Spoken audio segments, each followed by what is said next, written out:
मित्रों, नमस्कार। आज मैंने 2 सवाल देखे हैं, 2 प्रश्न देखे हैं, 2 प्रश्न आए हैं। एक प्रश्न है, आँखों की समस्या है। उन्होंने बताया है कि आँखों की आईसाइट वीक हो रही है। और एक दूसरा प्रश्न आया है अपना, उन्हीं का ही है शायद, उन्हीं महिला ने 2 प्रश्न किए हैं। दूसरा है ये अपना वेट गेन हो रहा है, वेट कम करना है। आँखों की समस्या है और वेट कम करना है, 2 समस्याएं हैं। आँखों के लिए बेसिकली डाइट, अपनी डाइट पे आप ध्यान दीजिए। आप क्या खा रहे हैं, मोबाइल कितना चला रहे हैं, टीवी कितना देख रहे हैं, क्योंकि ये समस्या आज सब एक बंदे की नहीं रह गई, ये वर्ल्ड वाइड भी फैल रही है। आँखों की समस्या तो एक बहुत ज़्यादा हो गई है। आँखों की समस्या आपके पीछे ब्रेन से भी संबंधित है। ये दिखाती है कि आपका ब्रेन कहीं ना कहीं कुछ एक्स्ट्रा ले रहा है। मैं यहाँ पे वेट की बात कर रहा हूँ, वेट सॉरी मतलब फिजिकल वेट नहीं, टेंशन वगैरह या दिमाग की कोई ऐसी क्रिया चल रही है जो कि दिमाग के नॉर्मल जितनी उसकी कैपेसिटी है उससे ज़्यादा है। या तो आप ज़्यादा सोच रहे हैं, या ज़िंदगी को लेके आगे परेशान हैं, आगे ज़िंदगी में क्या होगा, या कि लाइफ कैसे चलेगी, कुछ स्टेज से कुछ दूर की प्रॉब्लम आगे का वक्त का लेके, या फिर डाइट वगैरह में आके बहुत ज़्यादा दिक्कत है, या फिर फिजिकली कोई अटैक हुआ, जैसे कोई सर्जरी वगैरह होती है आपकी, यहाँ कुछ भी कोई पुराना भय बैठा होता है मन के अंदर। आइज ऐसे वीक नहीं हो जाती, ये दिमाग का दर्पण है, आँखों का, ये दिमाग का ओपनिंग है। नॉट एज ए TCM और सुजोग वगैरह, ये मेरी अपनी थ्योरी है कि जो आँखें हैं आपकी आँखें दिमाग को रिफ्लेक्ट करती हैं। आपके दिमाग में क्या चल रहा है, क्या नहीं चल रहा है, क्या हो रहा है, क्या नहीं हो रहा, ये आँखें देख के मिनट में बताया जा सकता है। आपके मन में क्या चल रहा है। अगर आपके मन में गुस्सा आया हुआ है तो हार्डली आप अपनी आँखों को उस चीज़ को रिफ्लेक्ट करने से रोक सकते हैं। आँखें बताती हैं आपके अंतर का क्या सीन चल रहा है। आप उस सिचुएशन को चेंज करने की कोशिश कीजिए। कोई टेंशन है, कोई आगे को लेके, जैसे आपकी मान लीजिए अभी एज आपकी कम है, परीक्षाओं का टाइम है, परीक्षाओं को लेके आप परेशान हैं कि आगे ज़िंदगी में क्या होगा, मैं क्या बनूंगी, क्या होगा, कैसे होगा, नंबर कितने आएंगे एग्ज़ाम में, ये सब चीज़ें हैं, तो उनको आप अवॉइड कीजिए। अगर थोड़ी यंग एज है, जॉब वगैरह को लेकर आप टेंशन में हैं, जॉब मिल ही जाएगी, जॉब सबको मिल जाती है। इतना फ़र्क पड़ता है कि पहले आप 50,000 कमा रहे हो, फिर आप 10 लाख कमा लोगे, 5 लाख कमा लोगे, 20 लाख कमा लोगे, लेकिन स्टार्टिंग में हो सकता कम हो। उसको लेके इतना टेंशन करने की रिक्वायरमेंट नहीं, क्योंकि जो आपके अंदर है, टैलेंट है, वो आज नहीं तो कल बाहर आ ही जाता है। कल उसकी सही वैल्यू आपको मिल ही जाएगी मार्केट में। उन सब टेंशनों को भी आप छोड़ें। और मैरिज लाइफ में ऐसा हो ही जाता है, आँखों की वीकनेस हो जाती है। और अगर उम्र के हिसाब से है तो मैं ये कहूँगा आप इससे दोस्ती कीजिए। खाने में अपना ये विटामिन ए वाला गाजर होगी आपकी, और भी ये जितनी इस तरह की जिनमें विटामिन ए ज़्यादा पाया जाता है, कोई लाल रंग की अपना पीले रंग की चीज़ें हैं, उनको आप अपना इसमें इंक्लूड कीजिए। आइज की एक्सरसाइज बताते हैं आपकी, ये आई के जो भी डॉक्टर्स होते हैं वो आई की एक्सरसाइज बताते हैं। अपनी आँखों के सामने आप पेंसिल रखिए, दूर तक उसकी टिप के ऊपर आप अपना कॉन्सेंट्रेट करें, उसको धीरे धीरे अपनी आइज के पास लेके आएं, आइज से दूर लेके जाएं। एक्सरसाइज होती है, एग्जैक्टली मेरे को भी इसका रूटीन नहीं पता, वो आप एक्सरसाइज फॉलो करें। आई कपिंग करें, दोनों हाथ की हथेलियों को आपस में रगड़ें, खूब रगड़ें। जब आपकी हथेलियाँ थोड़ी बहुत गर्म हो जाएं, उन गर्म हथेलियों को अपनी आँखों के ऊपर रखें, उससे आपकी आँखों को राहत मिलेगी आपको। बाकी अगर आप इसमें थोड़ा देखना चाहें तो आइज कॉरस्पॉन्डेंस के ऊपर आप ब्लू कलर लगा सकते हैं। लेकिन क्योंकि मुझे आपकी एज नहीं पता, मेरे पास ये केस आया हुआ है। एक छोटी बच्ची थी, अराउंड कोई अपना 8.5-9-10 साल की। डॉक्टर ने उसको 0.5 शायद कुछ 0.1 के आसपास का नंबर बताया था चश्मा लगाने के लिए। मेरे पास आई वो बच्ची, मैंने उसको बोला, उसका ट्रीटमेंट किया, और उसकी मम्मी को बोला मैंने कि आई कॉरस्पॉन्डेंस के ऊपर ब्लू कलर लगाओ आप। अराउंड मेरे ख्याल से अब कोई 7-8 साल तो उसके हो चुके हैं। उसको चश्मे की रिक्वायरमेंट 3 महीने तक रूटीन करी और चश्मे की उसको रिक्वायरमेंट ख़त्म हो गई। लेकिन उस केस में मुझे पता था कि प्रॉब्लम क्या है, मैंने उसको एग्जामिन किया था, मैं जानता था। और वो वैसे भी उसकी एज 9 साल के अराउंड थी कोई, तो मुझे पता है कि बिल्कुल जस्ट बच्चा, तो इसके अंदर कहाँ से दिक्कत आ सकती है। तो मैंने उसकी आइज को एनर्जी दी, उस एनर्जी से उसकी आइज ठीक हुई। लेकिन अब आपके केस में अगर मान लीजिए आपके सर पे स्टडी का बोझ है, तो उसके अंदर आइज को एनर्जी देने का ज़रूरत नहीं पड़ेगी, उसके अंदर आपको ब्रेन या हार्ट को एनर्जी देनी पड़ेगी। क्योंकि ब्रेन या हार्ट उसमें ज़्यादा काम करेंगे तो आइज के ऊपर आपका स्ट्रेन कम, मतलब कि ज़्यादा पावरफुल होंगे तो आइज के ऊपर स्ट्रेन कम पड़ेगा, तो आपकी आइज धीरे धीरे इम्प्रूव करेंगी। या फिर क्या बोलते हैं, अपना जो भी दिक्कत आ रही है वो दिक्कत आके रुक जाएगी।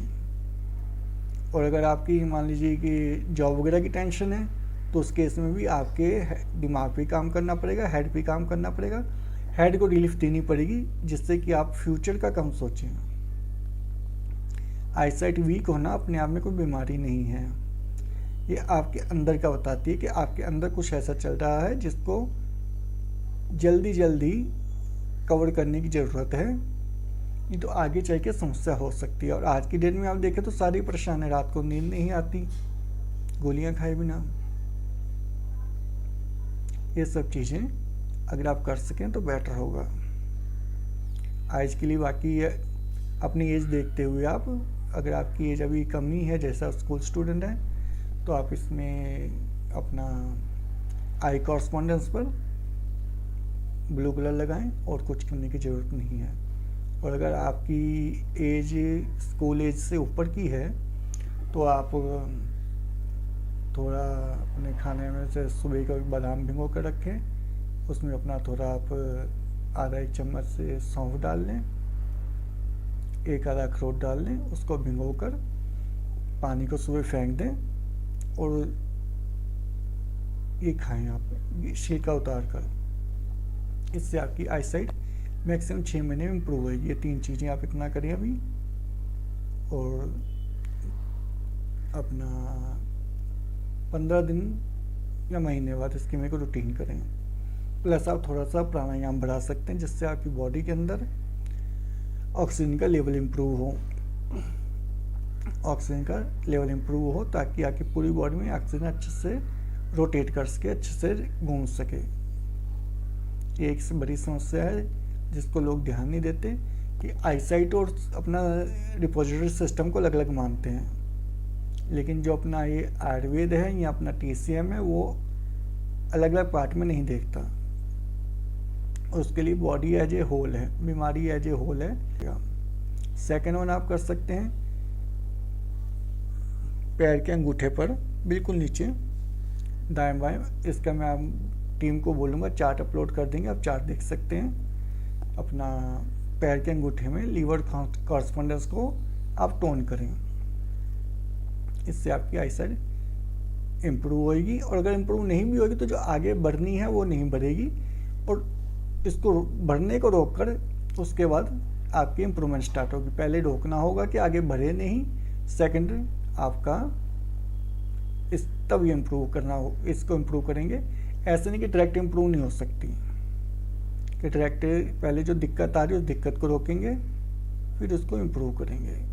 2 स्टेज में काम होता है। तो इसीलिए हो सकता है कि आपके केस के अंदर डायरेक्ट इम्प्रूव होनी शुरू हो जाए, अब इतनी दिक्कत ना आई हो, क्योंकि तो आपने लिखा है कि आईसाइट वीक हो रही है, वीक हो रही है तो इट कैन जस्ट इम्प्रूव।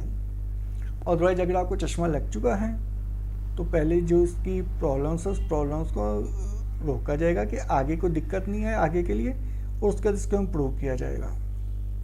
सो अभी आप महीने भर के लिए ट्रेन करें, उसके बाद अपना कमेंट डालें या कांटेक्ट करें, तो उस कंडीशन को देख के फिर आगे आपको बताएंगे कैसे करना कैसे नहीं करना। सेकंड, वेट लॉस के लिए, वेट लॉस का सीधा साधा असूल है कि भाई जब तक आपने जितनी आप कैलोरी ले रहे हो उस कैलोरी को आप निकालोगे नहीं, तब तक वेट आपका लॉस नहीं होगा। और सेकंड बात कि वेट गेन क्या है,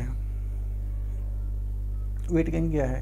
शरीर का लंबा चौड़ा हो जाना या शरीर का चौड़ा हो जाना वेट गेन है? क्या ये दिक्कत है? मैंने अपनी लाइफ के अंदर ऐसे से हैवी लोग देखे हैं जो हंसते हंसते 10-10 बार सीढ़ियाँ चढ़ लेते थे 4-4 फ्लोर पे, और 4-4 दफा नीचे आ जाते, खेतों में काम करते मैंने देखे हैं। अगर बॉडी की बात करें, बॉडी उनकी काफ़ी चौड़ी थी, तो उसको आप वेट गेन कहेंगे। पहले वेट गेन की आप डिफिनीशन तय करें कि आपका एक्चुअली वेट गेन भी है या नहीं है। अगर आप अच्छे से 10 बार ऊपर नीचे अपनी सीढ़ियाँ चढ़ सकते हैं, 4-5 किलोमीटर आप पैदल चल सकते हैं, नीचे झुक के अपना ज़मीन से कागज़ पत्र जो भी है कुछ भी उठा सकते हैं, या झाड़ू पोछा तो मैं नहीं कहूँगा, लेकिन अगर वो कंडीशन में आप कर सकते हैं, करें ना करें वो आपकी मर्जी है, उस कंडीशन में आपको बैठने में कोई दिक्कत नहीं है, तो आई डोंट थिंक कि आप उसको ओवरवेट बोल सकते हैं। सब शीकर चौड़ा हो जाना ओवरवेट नहीं है। अपनी हेल्थ को देखें। अगर आपको सेकंड थर्ड फ्लोर पे पहुंचकर 3-4 बार ऊपर नीचे आप आ जाएं, आपकी सांस नहीं फूलती इतनी ज़्यादा, आपको सांस लेने में कोई प्रॉब्लम नहीं फील होती, आपको थकावट ज़्यादा फील नहीं होती, तो I don't think you are overweight. अगर आप ज़मीन पर झुककर कुछ कागज़ या कोई भी चीज़ वगैरह, बिल्कुल पतली चीज़, कोई मोटी चीज़ तो होगी आप आराम से ऊपर उठा लोगे हैंडल से पकड़ के, डब्बा वगैरह तो बिल्कुल। अगर आपने पैर के नाखून को टच कर सकते हो, और एक बार नहीं 3-4 बार टच कर सकते हो, और आपके पेट में किसी प्रकार के वो प्रॉब्लम नहीं फील आती आपको, कोई ऐसा नहीं लगता है पेट के अंदर वो क्या बोलते हैं उसको, कोई सख्तनेस या कोई डाउननेस, कुछ इस तरह से कोई ब्लोटिंग वगैरह हो रही है, तो आई डोंट थिंक आप ओवरवेट हो। उसमें ओवरवेट वाली कोई बात नहीं है। सेकंड, आप अपना पीछे बिल्कुल झुक के एटलीस्ट घुटने तक या थाई वगैरह भी टच कर सकते हो, तो उसमें कोई ओवरवेट नहीं है। हाँ, शरीर लंबा चौड़ा या चौड़ा है तो उसके अंदर आई डोंट थिंक कोई टेंशन करने की बात है या कुछ सोचने की बात है। बात ओवरवेट की नहीं है, बात आपकी हेल्थ की है। अगर आप हेल्थी हो, मान लीजिए एक इंसान है, उसका वेट सिर्फ अपना 40 kg है और दूसरे का 80 kg है, लेकिन 40 kg वाला 4 बार सीढ़ी ऊपर नीचे नहीं चढ़ सकता, और 80 kg वाला ऊपर नीचे आराम से चढ़ता है और सारे काम करता है। तो आप क्या चाहोगे, वेट कम करना चाहोगे, वेट बढ़ाना चाहोगे? आप हेल्थी होइए, नहीं तो जो 40 kg वाला है उसको ज़्यादा बेटर होना चाहिए। 40 kg वाला सीढ़ी नहीं चढ़ सकता, 80 kg वाला चढ़ रहा है, और दोनों की कंडीशन सेम है। मान लीजिए ऐसा नहीं कि एक को कोई हार्ट की दिक्कत है, बीपी की दिक्कत है या शुगर की दिक्कत है, ऐसा कुछ नहीं है। दोनों एक जैसी मेडिकल कंडीशन में हैं। फिर भी 80 kg वाला 5-5 किलोमीटर 6-6 किलोमीटर चल लेता है, और जिसका वेट अपना 40 kg है वो बेचारा 1 किलोमीटर चलने में भी हाफ जाता, रिक्शा पकड़ता है। इस केस में आप कौन सी ज़िंदगी एक्सेप्ट करना चाहोगे? 80 kg वाली मेरे हिसाब से तो बेटर है। हाँ, यहाँ पर एक बात और पैदा होती है कि हेल्थ के अगेंस्ट, एक हेल्थ को छोड़ते हुए आज की डेट में जो ब्यूटी का अपना पैमाना चल रहा है कि इतना वेट है तो बंदा ब्यूटीफुल है, इतना वेट है तो बंदा ब्यूटीफुल नहीं है, उन चीज़ों में भी कोई कंफ्यूज कर रखा है। अगर सब उसी चीज़ के लिए वेट कम करना है तो आप डेली रूटीन अपनी सेट कीजिए। सुबह उठ जाओ, अपना 10-20 बार सीढ़ियाँ अपने घर की छत पे जाओ, नीचे आओ, छत पे जाओ, नीचे आओ, 10-20 बार आप करो। थोड़ा पैदल चलो, अपना छोटा मोटा जो जॉगिंग वगैरह एक्सरसाइज वगैरह होती हैं वो कीजिए आप। या इसके अंदर मैं टीम को बोलूँगा वो आपका ग्राफ अपलोड कर देंगे, पिक्चर अपलोड कर देंगे, आप सोलर परप्लेक्स टोन कीजिए, इससे आपका मेटाबॉलिज्म सिस्टम बढ़ेगा, और आप जो भी खाएंगे वो ज़्यादा अच्छे से आपका डाइजेस्ट होगा, वेट होने की समस्या भी आपकी कम होगी इससे भी। लेकिन नॉर्मली मैं इन सबको अवॉइड करता हूँ, क्योंकि आपकी बॉडी अपने आप में बेस्ट है और ये स्वस्थ रहने के लिए बनी है। अपने आप में इसमें कोई रोग हो ही नहीं सकता जब तक कि आप अपनी दिनचर्या या अपनी आदतों को गड़बड़ नहीं करते। ये चीज़ें आप कीजिए, तो मेरे को उम्मीद है कि आपकी प्रॉब्लम ख़त्म होएगी, और फिर उसके बाद मेरे को कमेंट में बताइए। धन्यवाद।